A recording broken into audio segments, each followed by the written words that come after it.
बंदूक का हिसाब बंदूक से होगा। बंदूक का हिसाब बंदूक से क्यों होगा?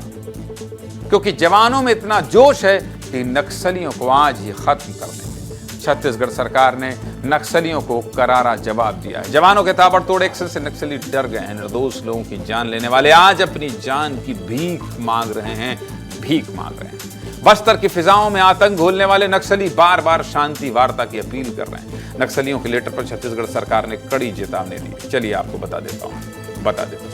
नक्सलियों का पहला लेटर 2 अप्रैल को सामने आया था। नक्सलियों के केंद्रीय कमेटी प्रवक्ता अभय और वेणुगोपाल ने लेटर जारी किया और एंटी नक्सल ऑपरेशन को तुरंत रोकने की मांग की। साथ ही यह भी स्वीकार किया कि पिछले 15 महीनों में नक्सलियों को सबसे ज्यादा नुकसान हुआ है।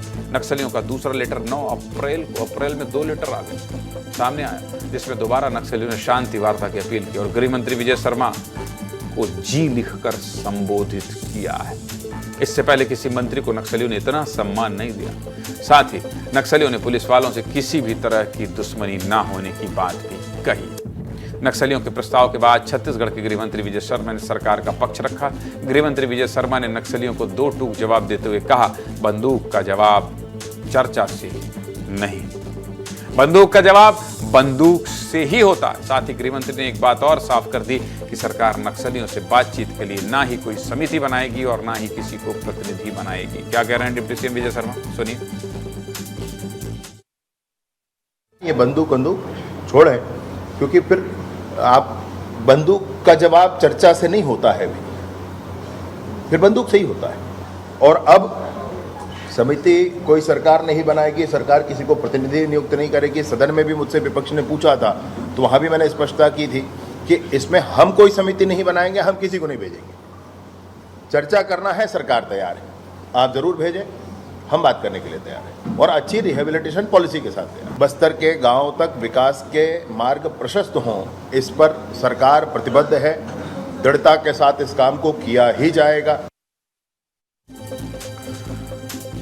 सरकार छत्तीसगढ़ को नक्सल मुक्त बनाने की दिशा में लगातार काम कर रही है। एक तरफ जवान जंगलों में घुसकर बड़े बड़े इनामी नक्सलियों को ढेर कर रहे हैं, दूसरी तरफ सरकार बस्तर में विकास की जड़ें मजबूत कर रही है, जिसके चलते नक्सलियों पर दोहरी मार पड़ रही है और लोगों का लोकतंत्र पर विश्वास लगातार बढ़ रहा है। बस्तर वासियों के इसी विश्वास को और मजबूत करने के लिए छत्तीसगढ़ के मुख्यमंत्री विष्णुदेव साय बस्तर जा रहे हैं। सीएम साय के इस दौरे में बस्तर के विकास का रोड मैप तैयार होने वाला है। सीएम के इस दौरे से किस सेक्टर पर सरकार फोकस करने वाली है, आपको बता देता हूं, देखिए जरा। मुख्यमंत्री विष्णुदेव साय 4 एजेंडों को लेकर बस्तर जा रहे हैं, जिसमें रोजगार, पर्यटन, मछली पालन और लघु वनोपज शामिल है। सबसे पहले बात करते हैं मछली पालन की। बस्तर की 70% आबादी कृषि और पशुपालन से जुड़ी है। ऐसे में सरकार की प्राथमिकता मछली पालन को बढ़ावा देना है। नक्सलवाद केवल बंदूक से खत्म नहीं होगा।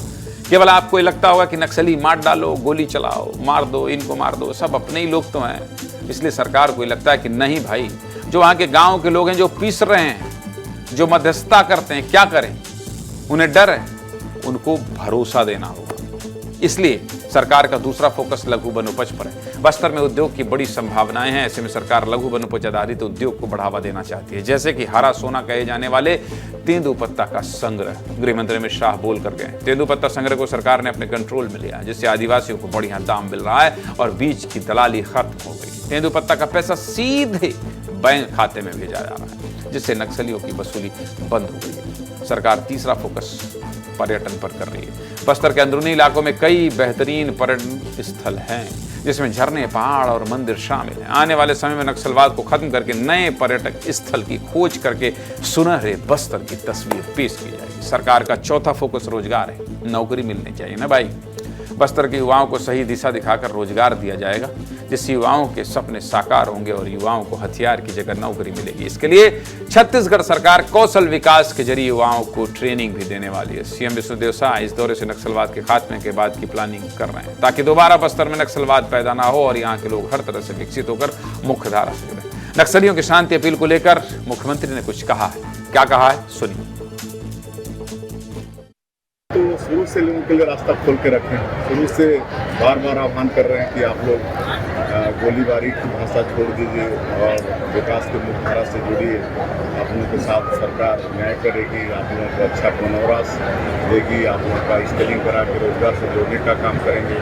और ये सब कर रहे हैं, जो आत्मसमर्पण करके आ रहे हैं उनके साथ सरकार न्याय कर भी रही है और आज भी उनके लिए रास्ता खुला है। कुछ फिर दिल की बात कह देता हूं। दरअसल बस्तर जो लोग जाते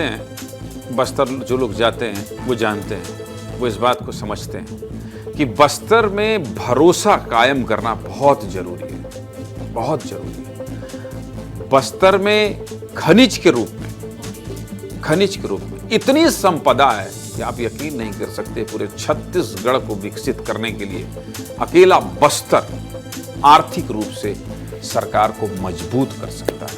ये संभावनाएं बस्तर में हैं और इसलिए ग्रामीणों में भरोसा, लोगों को रोजगार, लोगों के अंदर उनके ही गांव में पहुंचकर उन्हें सुविधाएं देना, ये सब सरकार की प्राथमिकता में शामिल है। और जब ये भरोसा जगेगा, जब ये भरोसा बढ़ेगा, तो गांव वाले जो नक्सलियों के प्रभाव में आते हैं वो उनसे छिटक जाएंगे। और ऐसे में जब नक्सलियों को उनका साथ नहीं मिलेगा, अकेले पड़ जाएंगे, भागने लगेंगे, डर कर सरेंडर करने लगेंगे। इसीलिए कह रहा हूं कि चौतरफा घेराबंदी करने के साथ ही सरकार नक्सलवाद खत्म करने की दिशा में आगे बढ़ रही है।